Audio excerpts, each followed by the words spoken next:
Dr. Latisha Kimbrough, and I am excited to be reading to you today Nelson Knott and the Great Escape for the Ready, Set, Read Summer Literacy Program.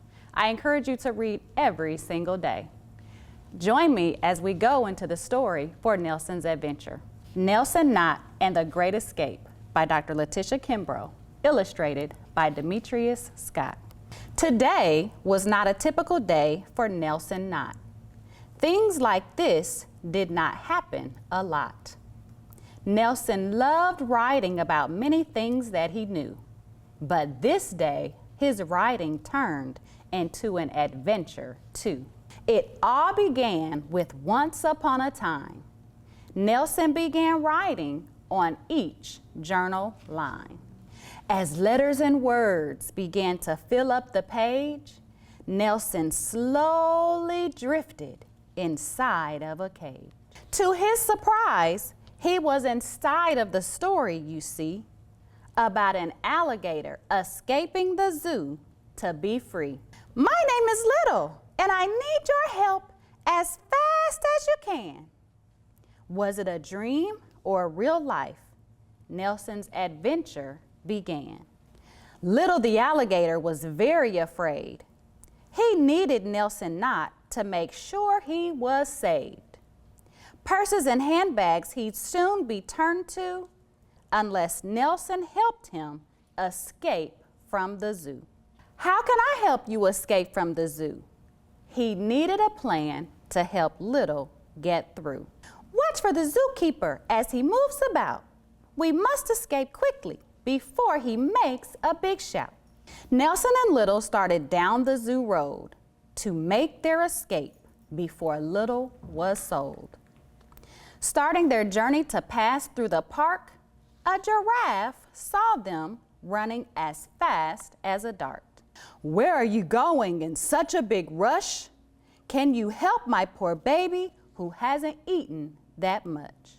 Nelson and Little had no choice but to stop to help the baby giraffe who hadn't eaten a lot. Nelson continued to write using his paper and pencil. Just then, he heard Little with a whisper. We must go soon or we will get caught. I must write about food in my journal, Nelson thought. On the page, he wrote about fruit and he wrote about leaves. He wrote about the baby giraffe eating them off of the trees. The giraffe thanked them both as they continued with their plan to escape from the zoo as fast as they can. So they kept on their way through the zoo before night, just when a lion saw them with his keen eyesight. Where are you trying to get to so fast? Can you help me get water before you go past? Nelson and Little couldn't help but to pause. To help the poor lion was a very good cause. Just that quick, Nelson thought of a plan to write about storm clouds raining water into a lion-sized pan. Then he heard Little say, we must move quick. To escape the zoo was no easy trick. On out the park, they continued to escape. Today's adventure for Nelson and Little was no mistake. Nelson appeared inside of his own story, you see, to help Little the alligator escape and be free. Just like that, Nelson returned back to his room. He began thinking of his next adventure. He knew it would come soon.